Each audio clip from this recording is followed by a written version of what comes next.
Hola, soy Sergio Méndez y bienvenidos a un nuevo episodio de Encuentro. Hoy estamos haciendo una colaboración especial entre The Bid, el podcast de inversiones de BlackRock en inglés, con Encuentro de BlackRock México. Hoy platicamos con Óscar Pulido, quien es el Head Global de Estrategia de Producto y conductor de The Bid. Hablamos sobre las tendencias de inversión en los mercados de América Latina y las fuerzas que hacen a la región un epicentro de los cambios globales en cuanto a infraestructura y tecnología. Este episodio, además de publicarse como parte de Encuentro, lo podrás encontrar en el feed de The Bid, ahora también disponible en español a través de México y América Latina, solamente en Apple Podcast. Muchas gracias por escuchar. Sergio, muchas gracias por estar con nosotros hoy en The Bid. Es un gusto, Oscar. Muchas gracias de estar acá. Nos da mucho gusto tener a The Bid en México y tenerte a ti, Oscar. Mucho gusto. De verdad es un episodio especial estar aquí contigo aquí en la Ciudad de México y tomar la ventaja de tu perspectiva de la región de Latinoamérica. Con nuestros colegas de BII hemos hablado mucho de este nuevo régimen que estamos viendo más inflación, estamos viendo más volatilidad, tenemos tasas más altas. Entonces, me interesa comenzar un poco con tu perspectiva de cómo la región se está adaptando a este nuevo régimen. Gracias, Oscar. Yo creo que la región se está adaptando como están adaptando en general todas las regiones en el mundo. Es decir, es una región dinámica, es una región que tiene una población joven, ¿no? Pero que dentro de la región cada país tuvo diferentes maneras de enfrentar la pandemia y de salir de la pandemia. Pero de estas diferentes maneras hay constantes. Una constante, por ejemplo, después de los estímulos y la disrupción en las cadenas productivas, tuvimos la presencia de inflación. Los bancos centrales, cada uno a su velocidad y de su manera, está justamente controlando este nuevo nivel de inflación con una consecuencia, que son mayores tasas de interés por más tiempo que lo que se había estimado inicialmente, ¿no? Lo que empezó como un shock temporal ha sido un shock que se ha vuelto más constante y esto ha tenido justamente un impacto, sin dejar de lado las diferencias que ha tenido cada país para enfrentar la pandemia en, por ejemplo, los estímulos fiscales, ¿no?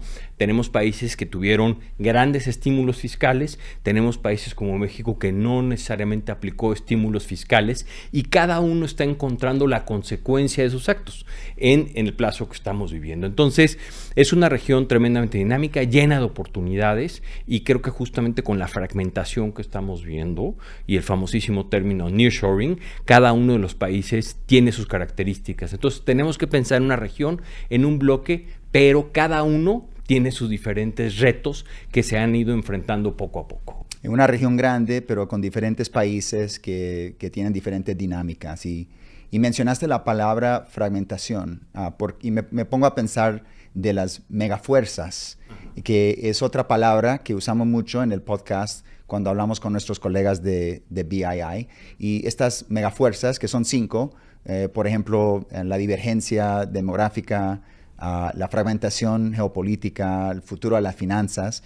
Háblame un poco sobre cómo es estas megafuerzas desarrollándose en la región. Yo te diría que la primera parte, vamos a empezar por la parte demográfica. Es una constante que Latinoamérica, como una característica, es una región relativamente joven. México tiene una edad promedio de 28 años, Brasil de 32 años. Si lo comparamos con las economías desarrolladas, es una región relativamente joven, ¿no?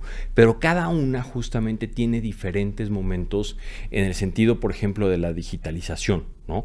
Hay diferentes etapas dependiendo de la regulación, de la manera en que cada uno está enfrentando sus retos. Y dentro de esos retos, yo creo que más importante, creo que está la parte laboral, ¿no?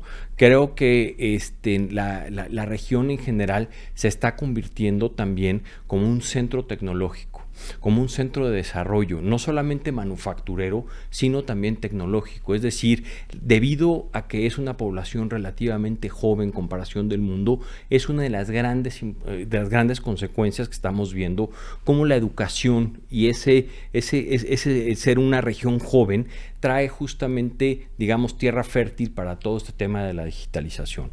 Creo que también uno de los puntos más importantes que tuvimos como una consecuencia fue la mayor bancarización, ¿no? Creo que la pandemia nos dejó justamente muchas cosas y nos dejó la economía digital como una fuerza. Y en eso, pues la bancarización es algo que se ha ido poco a poco mejorando. Yo creo que uno de los temas más importantes que están afectando es la fragmentación. Creo que durante muchos años, 20 o 30 años, estuvimos peleando por un mundo globalizado y de repente nos encontramos que el mundo poco a poco, por diferentes razones, tanto geopolíticas como la propia pandemia, cadenas productivas, se empezó a generar bloques. Y ahí es donde la región latinoamericana tiene realmente una característica muy diferente. Y déjame ahondar un poco en el caso de México, que es el país que por definición y por su cercanía a la economía de Estados Unidos tiene una ventaja inigualable, justamente para surtir y para alimentar al mercado norteamericano. México, la proximidad de Estados Unidos genera una oportunidad tremenda, una oportunidad en la cual vemos la economía mexicana funcionando muy cercana al pleno empleo en diferentes regiones, ¿no? Que es algo que también es una consecuencia de esta fragmentación, porque cada vez justamente México está llamando más la atención en general, no solamente a los inversionistas de economías desarrolladas, sino también a las propias economías de Latinoamérica. Y cada una en una posición diferente, que es lo importante, ¿no? Si bien México tiene una posición geográfica importante, tenemos, por ejemplo, otras fuerzas que están generando más al sur, en la parte de América del Sur, que están trayendo oportunidades para toda la región. Entonces, lo que estás diciendo es que son varias mega fuerzas que estás observando en la región, en Latinoamérica. Y me interesa lo que mencionaste sobre la edad promedia en México, en Brasil, comparado con países más desarrollados como Estados Unidos, como Japón. Esa divergencia demográfica es algo que Larry Fink mencionó en su carta, ¿no? Que estamos viendo cambios demográficos en el mundo. Y otro tema que Larry mencionó en su carta es infraestructura. Entonces quisiera hablar un poco lo que tú estás viendo, observando, tu opinión, cómo este crecimiento en la demanda para infraestructura, cómo le va a impactar a la economía en Latinoamérica y qué sectores crees que van a beneficiar de este aumento en gasto a la infraestructura. Creo que es importante empezar esta pregunta, Oscar, con una realidad, ¿no? Que la realidad es que ninguna economía en el mundo está preparada para un cambio tan rápido como el que estamos viendo. Entonces, la necesidad de infraestructura es una constante en el mundo. En el caso de Latinoamérica, empecemos quizá con la parte de América más al norte, con la parte de México. La necesidad de infraestructura es clara para poder realmente sacar el mejor provecho de esta relocalización, como le decimos en México, de este nearshoring, ¿no? Es decir, nos falta mucha infraestructura en logística, nos falta mucha infraestructura lógicamente en digitalización todavía, ¿no? Pero por otro lado, ¿no? Otras economías como Chile, como Perú, como Brasil, tienen características, por ejemplo, en metales, ¿no? En diferentes tipos de componentes que hacen que sean economías que tienen una dinámica propia por razones diferentes a la de México. Por eso es importante poner la diferencia de velocidades y la diferencia entre cada uno, pero cómo en general cada economía está encontrando su camino para insertarse en esta gran tendencia, ¿no? Que es una oportunidad de oro. Y también lo que es importante es que después de la pandemia, con los temas fiscales que cada uno de los países implementó o no implementó, lo único que se sabe es que para atacar esta infraestructura es necesario que se conecten los mercados de capitales vía el ahorro interno con los mercados, el ahorro interno con los mercados de capitales. Eso es clave justamente para poder capitalizar y encontrar los recursos que necesitan los gobiernos para justamente sacar lo mejor de esta tendencia que lleva ya varios años sucediendo y lejos de perder velocidad, gana velocidad en cada momento que pasa, Oscar. Y eso es lo que dice Larry en la carta, ¿no? Es conectar los ahorros internos, específicamente el sector privado, que va a tener que financiar este crecimiento en infraestructura. Y eso es algo que entonces tú ves en Latinoamérica. Y tomar la ventaja de que en tu posición tú lideras la oficina de BlackRock en México. Has mencionado México en tu comentario, pero enfoquémonos un poquito más en México. El tema de nearshoring que también mencionaste. ¿Cuál es el impacto al sector laboral cuando tienes este tema de nearshoring que estamos hablando mucho ahora en en la noticia? Yo te diría que de dos maneras principales. La primera es vía el talento humano. México no solamente está preparándose, y ya es una realidad que es un centro de manufactura, pero también de algo que se llama Mind Factory, es decir, del talento que se está generando justamente para también añadir, o sea, realmente cooperar o tratar de meterse en esta tendencia vía las estrategias digitales, ¿no? Eso es importantísimo. ¿Por qué? Porque es algo que se está dando y el talento en México y en general en la región se está yendo hacia ese lado.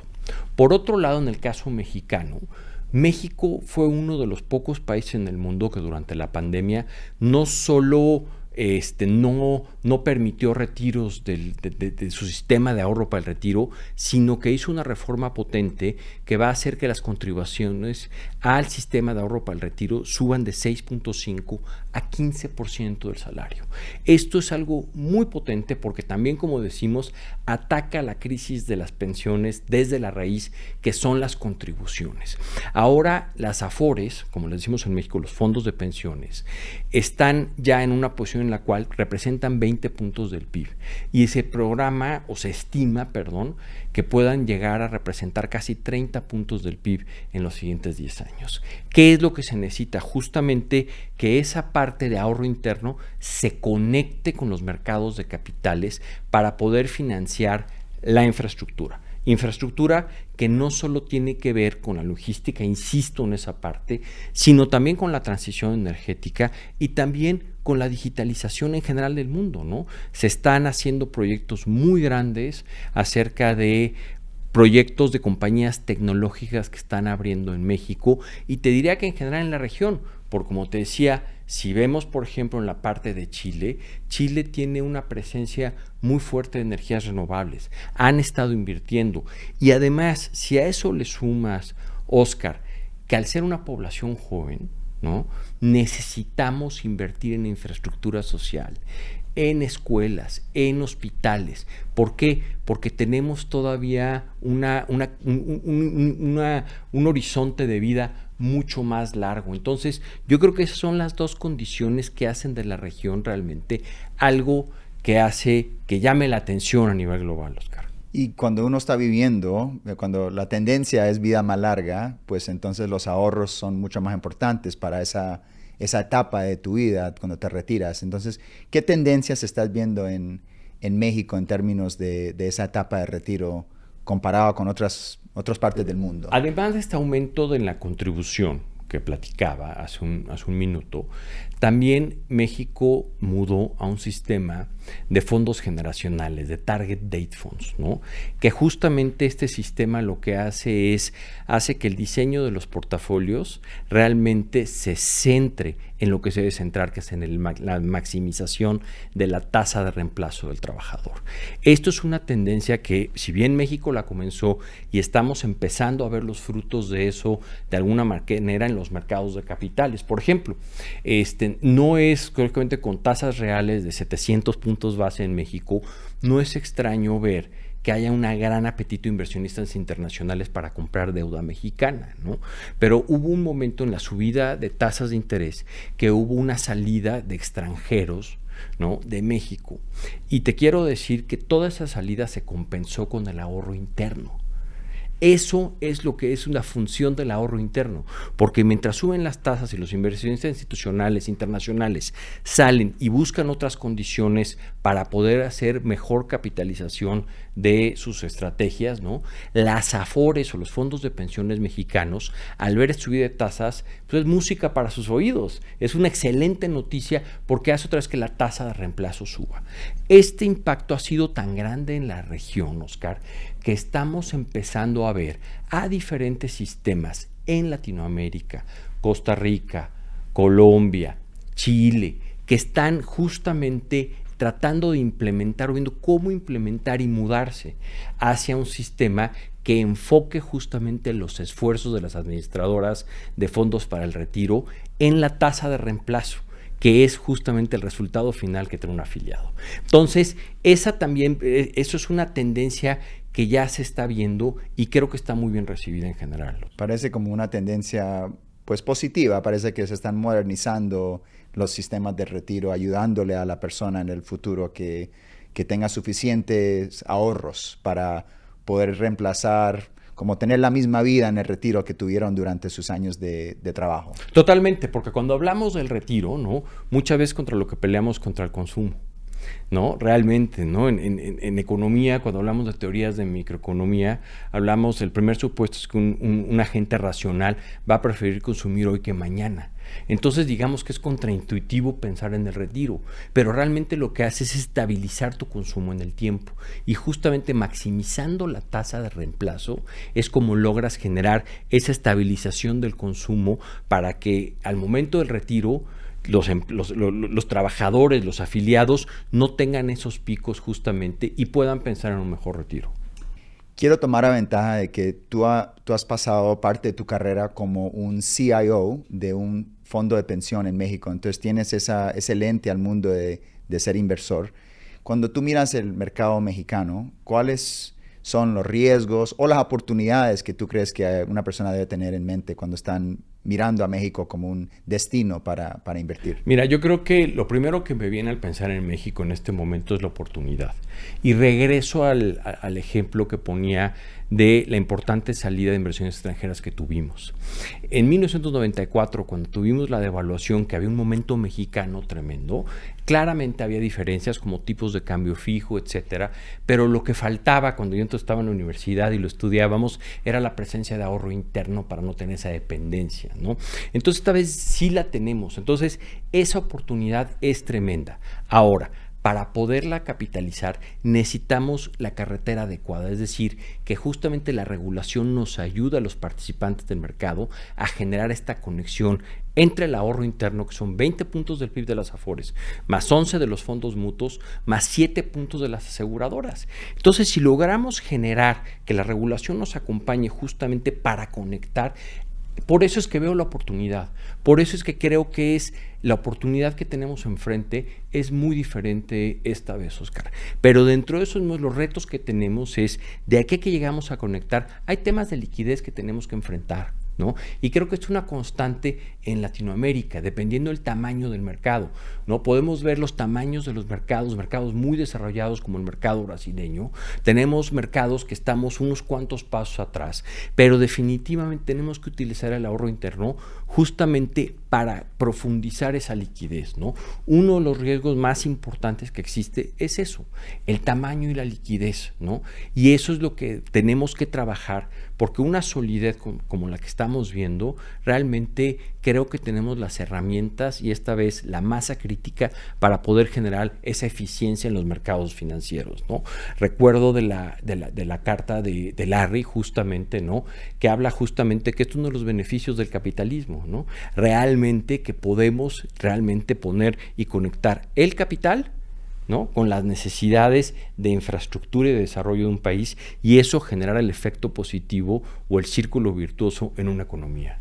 Estás hablando de una región que tienes opiniones muy optimistas, me parece, una región que está beneficiando de las megafuerzas. Hay cosas específicas en México también que te da una opinión muy optimista. Tú has seguido los mercados en Latinoamérica por muchos años, has vivido y vives en Latinoamérica.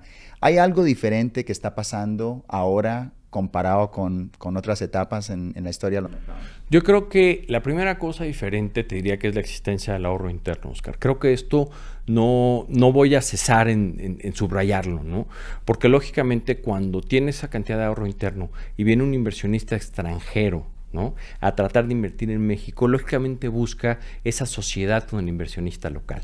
Entonces, que el inversionista internacional e institucional sepa que hay un inversionista local e institucional de manera fiduciaria es súper poderoso y es una de las grandes diferencias. Otra de las grandes diferencias, y eso es en general en la región, no solamente en México claramente, otra de las diferencias es la accesibilidad en los mercados, ¿no? Los mercados ya son tremendamente accesibles, ¿no? Realmente tú desde tu celular, desde cualquier aplicación, puedes acceder ya de manera fácil y con menos fricciones a los mercados. Es otro punto importante. Y otra cosa es que yo creo que esta vez la tendencia o la megafuerza que implica el desarrollo regional está siendo mucho más fuerte de lo que cualquiera de nosotros estimábamos. Es decir, lo que decía hace un momento, cuando empezamos a hablar de la relocalización, del nearshoring, hace 4 o 5 años, porque es una tendencia que empezó quizá un poquito antes de la pandemia por los temas geopolíticos, ¿no? Cómo realmente en vez de perder fuerza la tendencia, va avanzando, lógicamente con obstáculos, pero hemos visto que esos obstáculos se han ido minimizando porque los gobiernos voltean y ven la tendencia e, insisto, quieren capitalizar esa tendencia, Oscar. Bueno, espero que tus opiniones están correctas. Yo tengo todavía mucha familia que vive en Latinoamérica. Aunque vivo en los Estados Unidos, tengo muchos familiares en Sudamérica. Entonces espero que el optimismo que tengas sea la realidad en el futuro. Te agradezco otra vez por invitarme aquí a la Ciudad de México para poder entrevistarte aquí. Y gracias por estar con nosotros en The Bid. Al contrario, Oscar, un gusto y esperemos que este optimismo no sea nada más pasajero. Gracias. Gracias.